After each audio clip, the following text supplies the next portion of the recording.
Hello everyone. I want to give a quick lesson today on some sociological theories of the self. Now, thinking about what exactly the self is and what its relationship is to social reality is a very old question.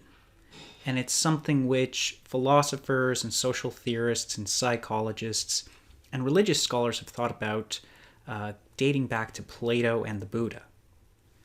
But what I want to talk about today is a few of the most prominent theories from sociologists who are really interested in thinking about the way in which the self is a kind of emergent phenomenon that isn't just spontaneously generated within each individual, but actually arises out of a kind of interplay with the social world that each one of us is a part of. So, the real question that all of these things are trying to answer is, what exactly is the self? What sort of metaphors ought we to use in order to understand it? And how does this self develop over time? We all pretty much have an idea about ourselves as being some kind of self. Right? We use first-person language to talk about things that I do, things that I did in the past, things that I will do in the future. And all of this suggests a belief that there's something underneath the surface, right?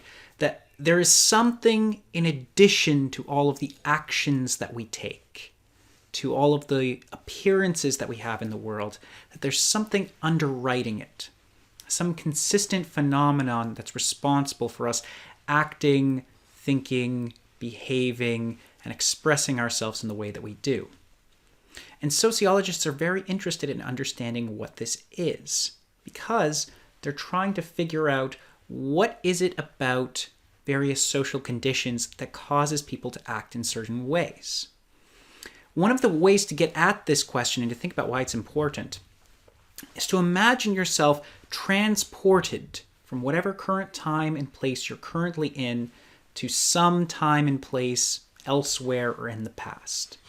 Right? So imagine, how would you behave if you were brought back to, let's say, the time of the French Revolution? What would your life be like? What kind of choices would you make? Another famous example of this is when people are trying to understand the appeal and the causes of totalitarian ideologies like communism and Nazism. So one of the things to think about is, how would you behave if you were transported back to 1932 Germany? If you grew up in that society, would you act in just the same way as all of the other people around you in that society?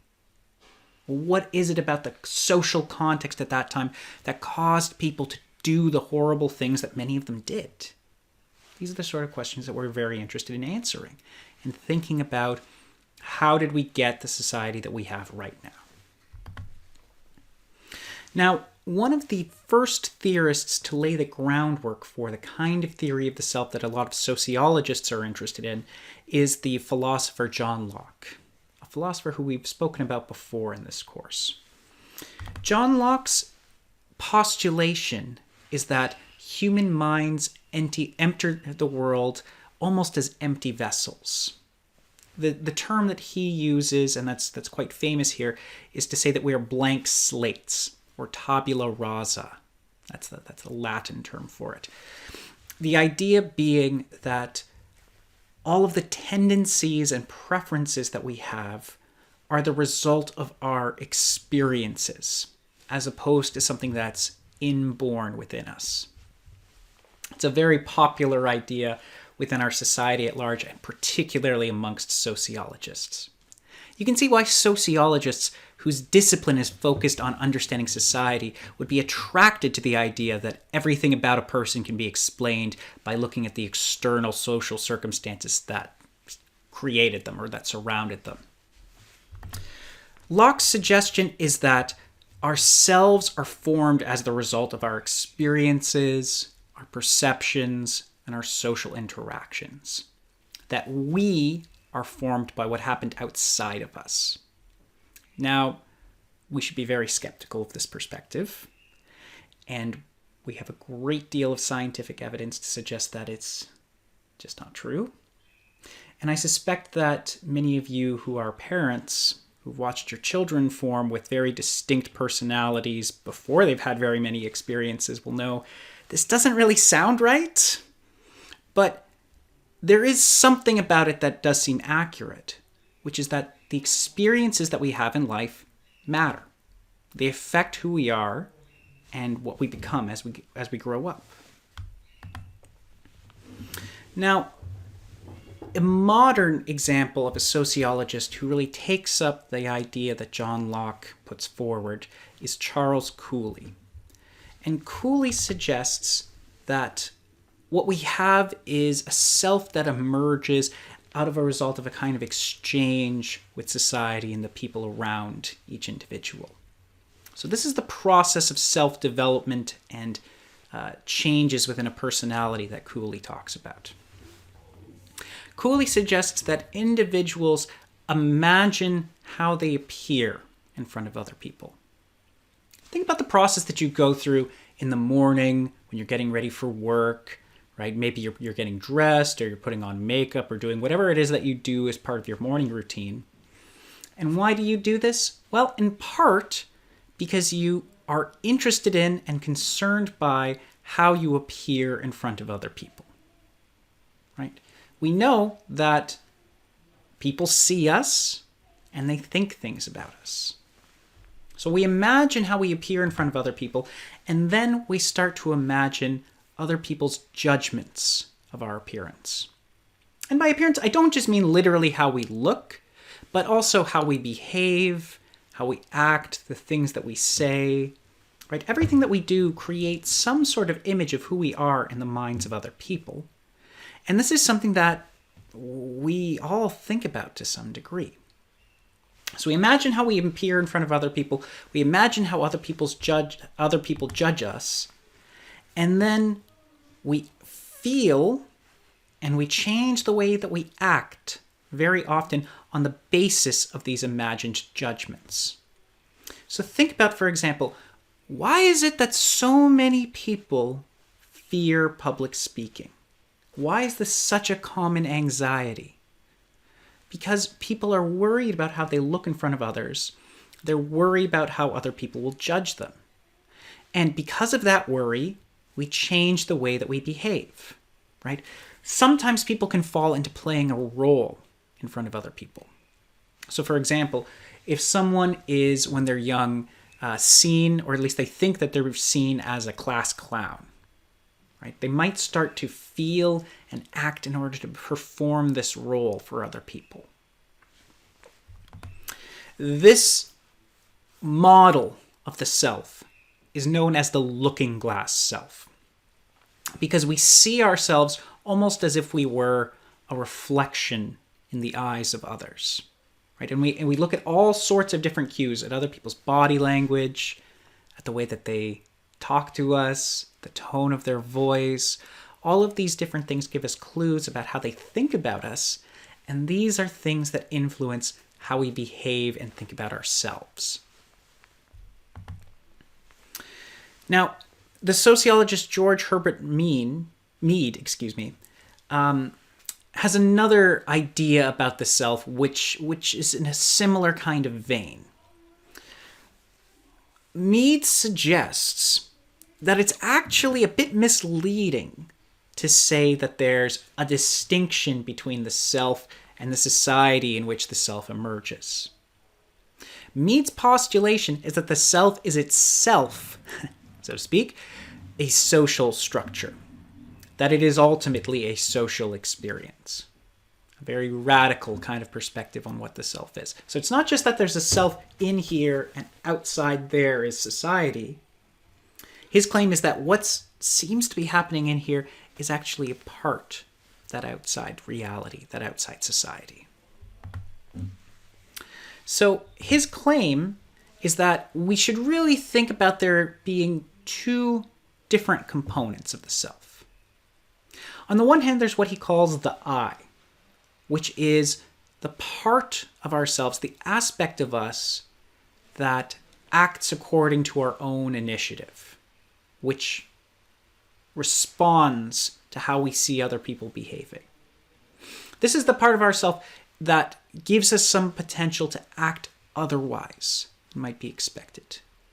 In other words, to introduce some change or different behavior to the world, some departure from whatever the norm is. The other part of ourself, Mead suggests, is the me. And this refers to the self, who we are in other people's eyes, the personas and roles that we play. Right? You can think about how in different aspects of your life you act differently. Think about how you might act differently when you're in the role of a child of your parents, when you're acting in the role of an older sibling, when you're acting in the role of a mentor, when you're acting in the role of an employee, when you're acting in the role of a student, when you're acting in the role of a hobbyist, whatever. All of the different roles that you take on through your life cause you to act a little bit differently, and even sometimes to think a little bit differently. Now note the difference in terms here. The I is the first person subject. It's the self that we feel when we're choosing something, or taking some action. And then the me, the first person object, right? How we are when we're acted upon by others. Not when we're necessarily choosing things, but when we are appearing in the world as something that's acted upon. The Canadian sociologist Irving Gould has another metaphor that's useful here, and it's something that he calls dramaturgy. Goffman suggests that we should think about the way in which we appear in the social world as being like actors on a stage. That, in a sense, we're all performers, right? You can think of that famous Shakespeare line, "All the world's a stage and we are merely players," also quoted by Rush. Goffman's suggestion is that constantly throughout our lives, we engage in what he calls impression management, which is where we try to influence or control the impression that other people have of us. So we can think of what we do when we try to look impressive for a job interview, or when we're going on a first date or something like this. You can think about the effort that we might put into our social media profiles, where what you see in that social media profile, what you see in the accumulation of social media posts and everything else that you do, is not exactly you. It's a curated version of you, right? It's a thought out version of you. It's a version of you that's supposed to control how other people think. This is one of the reasons why it's so we see frequently in social media posts that people have almost exaggerated versions of themselves, right? You look at people's social media posts and it looks like they're constantly having a great time or doing these really amazing things. Even though we know that they might not be having such a great time, they might not be doing so amazing, but they want to give this impression they're living just the greatest life they possibly could be. Goffman claims that we should think about ourselves as having two aspects again. We have a front stage self, right? The self that we show to the world, the self that we show when we are on, when we want to make a good impression, when we're in somewhere that we don't feel very comfortable with. And then the backstage self, the person that we are when we are at home, when we're comfortable, when we don't feel observed. And one of the incredible things, and I think quite unsettling things about the social media era, when the boundaries between public and private spaces start to collapse, is that it becomes harder and harder to find room for that backstage self. The backstage self says and does a lot of things that the front stage self would never do. Right? There's all sorts of things that you might do or say or think or consider when you're in a comfortable space, a safe space with your friends or family or loved ones, that you just would never dream of doing in public, in front of a mixed audience or in front of your boss or potential employers or whatever else. And what we see in this era is increasing encroachment upon that backstage area. Right? There's this pressure everywhere for the backstage to be absorbed by the front stage self. And I think there are a lot of consequences for this. Okay, so I hope this was interesting to you. Think about this. Think about these different elements to yourself. Think about the degree to which how you feel and think and behave is influenced by how you imagine other people to see you, how you want to be perceived by the people in your life. Take care.